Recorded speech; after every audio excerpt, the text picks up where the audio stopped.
Well, ladies, welcome back. So today I want to talk to you all about me. So we're not going to talk about coaching per se today, but I want to talk to you about my own photoshoot prep journey.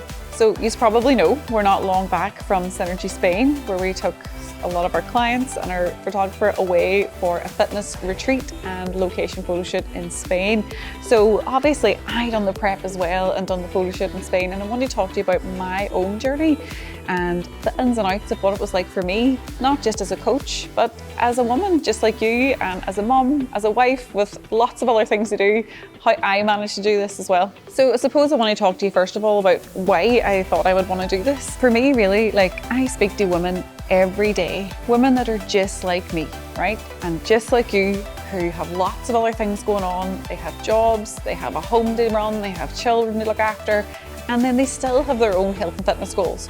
So I wanted to do this alongside my clients to show them how it can be done. While I appreciate that everybody is busy, I appreciate how hard it is to navigate the stresses of everyday life, I can't get on board with women not taking care of themselves and putting themselves last because they tell themselves that they don't have enough time. I can't get on board whenever women don't take ownership of their own goals and actually take steps and take action to get there. So I wanted to lead from the front and lead by example and show all my clients and all the fellow mothers out there that it can be done. So I don't have any more hours in the day than anybody else. I am so busy all the time. I work 14 hours a day, most days in the week. I have a house to look after, I have a husband, I have a family, I have a lot of shit to do, but it's no reason for me not to take care of myself and actually push myself to achieve something hard, okay? There's more to life than just running through day-to-day life. Work, eat, sleep, repeat. I want more for life. So I wanted to show people how that can be done, and everything else in your life can stay intact alongside. So with any goal, there's always a massive need for accountability, and I'm no different. I love having a coach. I love having someone take care of that for me and someone that I can be answerable to. And whenever you're busier than ever and you want to do something like a transformation or a photo shoot, there's more need than ever to get a coach at a time like that.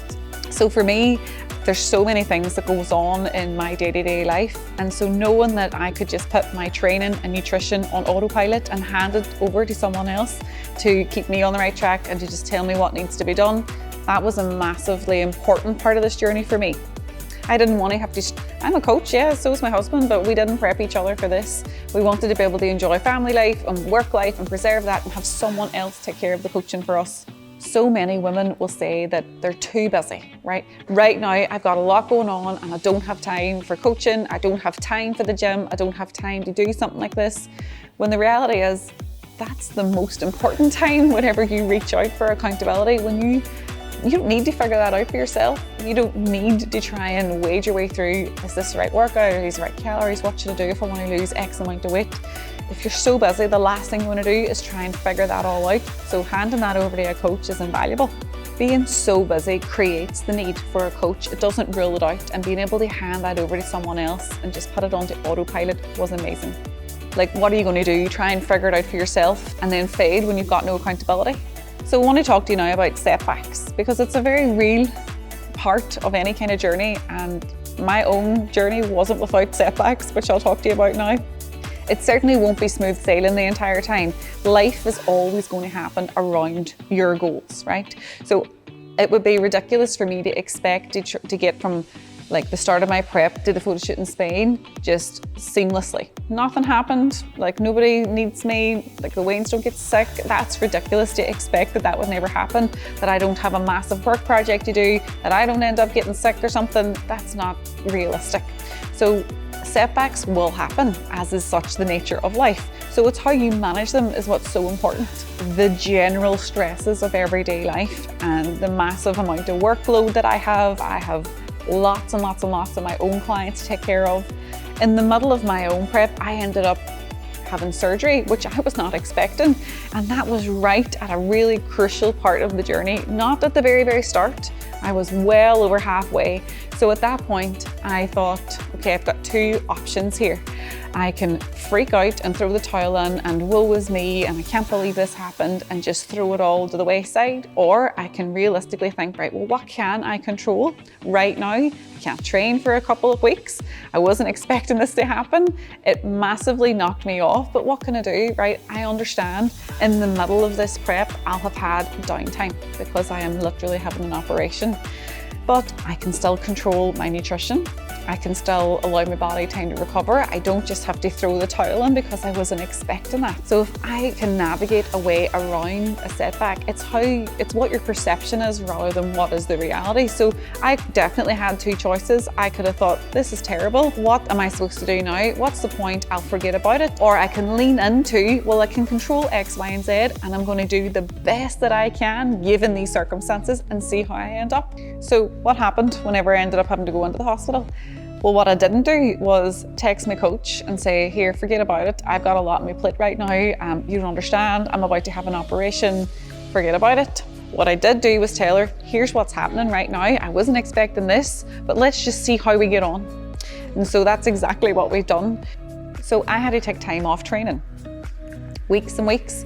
And whenever I was ready to go back into training, I had to start small and begin bodyweight stuff again, bodyweight squats. I couldn't just go back in and start deadlifting again. I had wounds and stitches. I had to just build it back up again. But because I had put myself in a really good position with my nutrition, it wasn't a massive turn in the road. It wasn't a 180 that it potentially could have been, because as I gradually built up momentum again, I was able to just pick up where I left off and just acknowledge and accept, there was weeks and weeks there where I couldn't train, and whatever results I get now are still the best that I could possibly have gotten given everything that happened.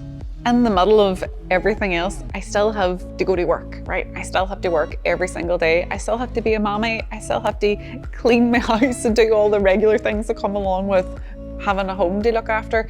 But I still really wanted to prove to myself that I could do this no matter how busy I was, because the last time I suppose I'd done anything like this was probably, like, the last time I done a photoshoot prep was a few years ago.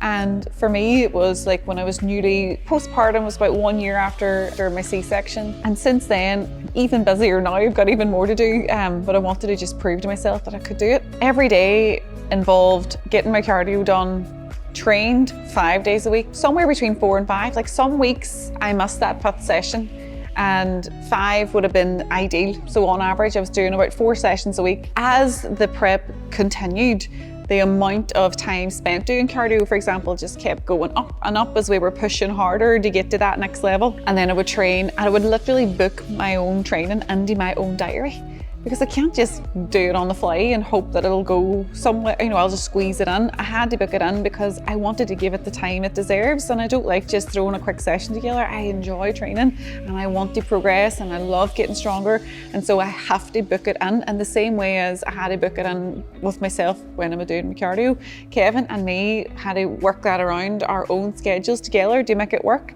And I suppose, like, doing the prep with your other half, it was so enjoyable. And a lot of people think that prepping is this miserable, horrible experience that you do almost like a penance. I can't stand when people go on like that. It's a choice. You don't have to do this. It's a personal challenge, and we really, really enjoy doing it together. I think you're more mindful whenever you're doing it along with someone as well. But it didn't impact our home life, and it wouldn't have come across like, oh, they're dieting, oh, they're doing a prep. Like, life for the kids doesn't change. We still spend time together as a family. We still actually had a date night every single week because we were so on track every other day. We created this option for flexibility, which we really, really enjoyed, and it really helped. In terms of how I made it work, I really think that prepping food in advance, as stupid as it sounds, really, really saved me. If I don't have time to stand and make a dinner from scratch every single night of the week, I literally don't. So I have to organize food on like a Sunday, and I'll organize stuff and I'll batch cook for a few days in advance. And then that'll keep us going to like Wednesday or Thursday, and then I'll do it again. And you have to make your house and make your environment conducive to your goals. So I always say to people, make it that you your environment makes it hard for you not to achieve your goals, if you're constantly putting yourself in the face of temptation, leaving yourself with no time, leaving yourself disorganized, you're just asking to be challenged, whereas you don't have to actually live like that. You can make it easy for yourself. And the people that get the best results and the people that enjoy circumstances like being on a prep are people that are organized. And often we'll have met like people just, you know, catching up with our family or even like meeting clients in the gym, and everybody would be like, oh, you must be really, you know, you must be wrecked. You must be really looking forward to seeing it over. And we would genuinely be like, it's not, I enjoy it. It's not that hard, because we made it enjoyable and we used our time really, really wisely. If there's anything that I can't stand, it's when people behave about like going on a diet or doing a photo shoot as if it's this penance that they're paying for some bizarre reason. It's a choice, and I chose to do it. And even when the days were tough, I remembered how much I wanted to challenge myself and how much I wanted the results. And I actually said to somebody one day, they asked me, how do you do this? How are you doing it? And how are you not slipping up? And my answer was, I just want the results so much more than I want this pizza randomly on a Wednesday night during the week that's nowhere near keeping me on track. I want the results so much more, and I want to prove to myself that I can do it. So I suppose I just want you to remember, if you ever are deciding to do a prep or a harsh diet phase for something like Photoshoot, if you're not enjoying it, you're not doing it for the right reasons, clearly. It should be enjoyable. Yes, it's going to be hard. There's going to be times where it's really bloody hard. But that's all part of the journey. It's a challenge. If it was easy, everyone would do it. It demands you to level up so much, but the amount that you learn about yourself whenever you do something like this, and the lessons that it'll teach you, will literally last you a lifetime.